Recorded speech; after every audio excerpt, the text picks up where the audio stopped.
Welcome to my channel खूनी रात। आज की इस वीडियो में हम देखेंगे एक सच्ची घटना पर आधारित कहानी।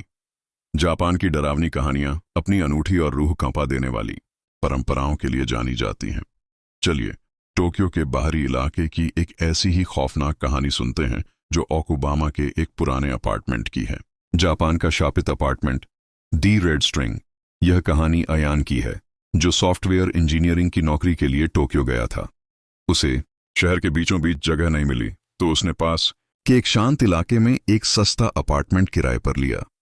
जापान में छोटे घर आम हैं, लेकिन उस कमरे में कुछ अलग था। दीवार के एक कोने में एक छोटा सा छेद था जिससे हमेशा एक लाल धागा रेड स्ट्रिंग बाहर निकला रहता था। अयान को लगा कि शायद पुराना सिलाई का काम होगा। उसने उसे खींचने की कोशिश की, लेकिन वह धागा खत्म ही नहीं हो रहा था। जितना वह खींचता उतना ही धागा दीवार के अंदर से बाहर आता। थक हार कर उसने उसे वहीं छोड़ दे दिया। एक रात जापान में भारी बारिश हो रही थी। अयान सो रहा था, तभी उसे अपने किचन से छप छप की आवाज आई, जैसे कोई गीले पैरों से फर्श पर चल रहा हो। उसने उठकर लाइट जलाई तो देखा कि पूरे फर्श पर पानी के छोटे छोटे पैरों के निशान थे जो सीधे दीवार के उस छेद तक जा रहे थे। हैरानी की बात यह थी कि खिड़की दरवाजे सब बंद थे। तीसरी रात को अयान की नींद तब खुली जब उसे महसूस हुआ कि उसकी गर्दन पर कोई चीज रेंग रही है। उसने हाथ लगाया तो देखा कि वही लाल धागा उसके गले के चारों तरफ लिपटा हुआ था। वह धागा दीवार के उस छेद से निकलकर सीधे उसके बेड तक आ गया था। जैसे ही उसने धागा काटने के लिए कैंची उठाई, उसे छेद के अंदर से एक फुसफुसाहट सुनाई दी। तदा इमा, मैं घर आ गई हूं। उसने टॉर्च जलाकर उस छोटे से छेद के अंदर झांका। जो उसने देखा उससे उसका खून जम गया। छेद के दूसरी तरफ कोई कमरा नहीं था, बल्कि एक मानव आंख थी जो सीधे उसे देख रही थी।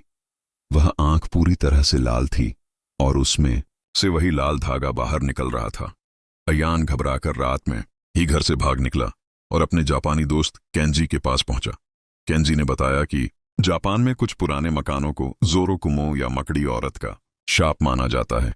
सालों पहले उस कमरे में एक महिला की मौत हो गई थी जिसे समाज ने अकेला छोड़ दिया था।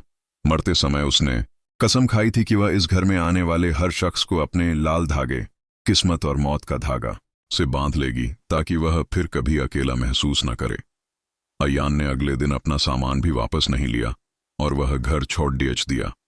लेकिन अजीब बात यह थी कि जब उसने डबलिन या दिल्ली में अपने नए घर के आईने में देखा तो उसे अपनी गर्दन पर एक हल्का लाल निशान दिखाई दिया। जापान की वह रूह उसे छोड़ आ चुकी थी, लेकिन वह धागा आज भी उसके नसीब से जुदा हुआ है। कहते हैं कि आज भी अगर अयान ज्यादा देर अकेला बैठता है तो उसे दीवार के पीछे से खुरचने की आवाजें आती हैं।